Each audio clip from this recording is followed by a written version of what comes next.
Catrin George yn ffarmio mewn partneriaeth gyda nhad a mam yn fferm Tirlan Brychfa, fferm 89 hectar. Mae'r clos unan ar 1000 o drydfeddi a mae'r rhan fwyaf o'r tir rhywle o ddeiti hynny.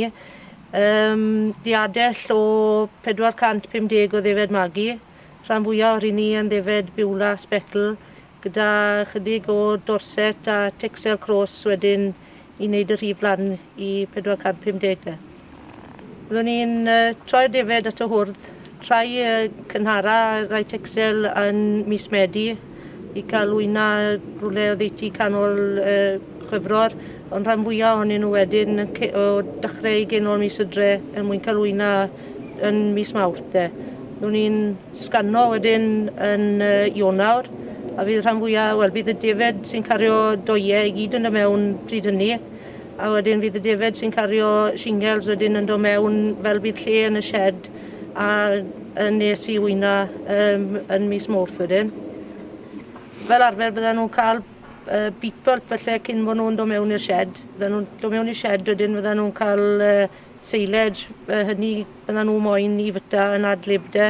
Bydden nhw'n cael concentrates wedyn. Mae'n dibynnu ar beth yw ansawdd y silage sy'n o flaen nhw a faint o wyn maen nhw'n cario.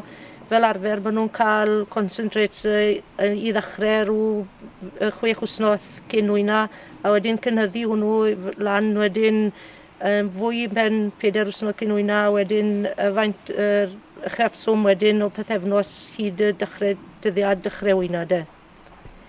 Pam wnaethon ni ymuno ar grŵp cyswllt ffarmio, grŵp trafodaeth You Nutrition, oedd yn un o'r pwyntiau oedd i wneud yr fecal eggs. Mae'n wneud fel oedd y ddafad yn rhwm o o'n cyn bod hi'n dod â o'n, a wedyn o'ch chi'n gallu gweld oedd y rhif a'r ffec yn cynyddu hyd at y dyddiad oedd hi'n wyna.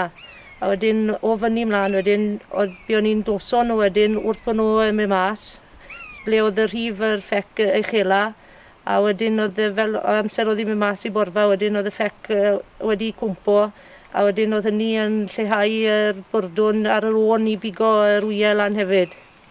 So ni wedi rhoi dos fel o'n i arfer wneud yn dechrau mis Mai, oedd y ddafad wedi gallu cael imiwnedd tuag at yr pryfed y lleihau yr ffec tapini, so mewn ffordd gwastraffu pris dos a'n amser ni fydden ni.